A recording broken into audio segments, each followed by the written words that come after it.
యేసుక్రీస్తు సర్వశక్తి కలిగిన ఉన్నతమైన నామంలో మరొకసారి దేవాది దేవుడు మనందరినీ సజీవంగా ఉంచాడు. దాన్ని బట్టి వందనాలు. ప్రత్యేకంగా ఎవ్రీడే విత్ జీసస్ అనే కార్యక్రమాన్ని చూస్తున్న మా క్రైస్తవ కుటుంబాలందరికీ హృదయపూర్వక వందనాలు.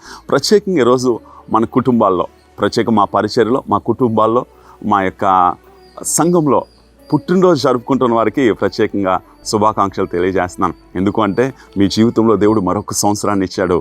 నిజంగా ఈ సంవత్సరము నీ జీవితంలో యెహోవాయే దేవుడు కలిగిన జనులు దేవుని వాక్యం చెప్తుంది. ఈ సంవత్సరంలో కూడా ఆయనే నీకు దేవుడు అవ్వాలి, ఆయనకే మొదటి స్థానం ఇవ్వు, ఆయన నామాన్ని హెచ్చించు. ఈరోజు జన్మదిన వేడుకలు జరుపుకున్న ఎవరైనప్పటికీ కూడా, మా కుటుంబంలోనే కాదు, లేకపోతే సంఘంలోనే కాదు, పరిచర్లో పాల్గొన్న ఎవరైనప్పటికీ కూడా ఈరోజు ప్రభు నీతోట మాట్లాడుతున్నాడు. బైబిల్ గ్రంథం ఉన్నట్లయితే కీర్తనలు 144వ కీర్తన 15వ వచనం, యెహోవా తమకు దేవుడిగా గల జనులు ధన్యులు. కీర్తన 144:15 రాస్తూ అంటాడు దావీదు. ఏమంటాడు తెలుసా? యెహోవా దేవుడి కలిగిన జనులు ధన్యులట. ఈ సంవత్సరంలో కూడా, గత సంవత్సరం అంతా బాగానే ఉన్నావు, దేవునికి స్తోత్రం. గత నెల అంతా కూడా బాగానే ఉన్నావు. ఈ నూతన నెలలో లేదా నూతన సంవత్సరంలో 2వ నెలలోకి వచ్చేసాం కదా, ఈ నెలలో కూడా యెహోవాయే దేవుడిగా ఉండాలి. అంటే అర్థం ఏంటి తెలుసా? బైబిల్ గ్రంథంలో చూసినట్లయితే ఒక వ్యక్తి ఇద్దరికి దాసుడిగా ఉండలేడు. 1 man cannot serve the 2 masters అని దేవుని వాక్యం చెప్తుంది.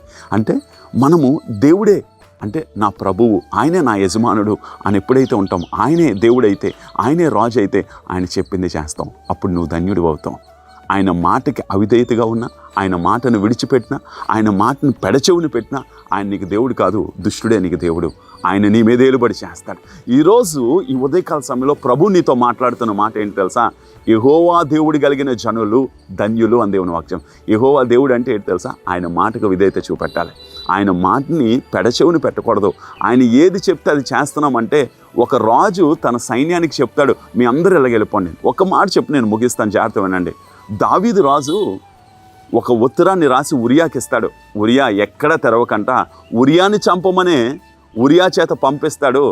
తన సైన్యంలో ముందెళ్ళి ఉరియా చనిపోతాడు. ఎందుకు ఈ మాట చెప్పాను తెలుసా?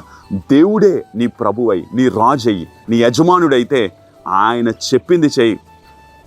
దావీదులాగా చంపించాడు. నిన్ను నిత్య జీవంలోకి, నిత్య రాజ్యంలోకి వారసుడిగా మార్చేస్తాడు ఆయన. ఈ వాక్యము నిన్ను బ్రతికిస్తుంది ప్రియులారా. అందుకనే దేవుని వాక్యం చెప్తుంది, ఈరోజు ఆయన దేవుడు కలిగిన జనులు ధన్యులట. ఆయన నీ ప్రభువుగా ఉండాలని ఆశపడుతున్నాడు, యజమానుడిగా ఉండాలని ఆశపడుతున్నాడు.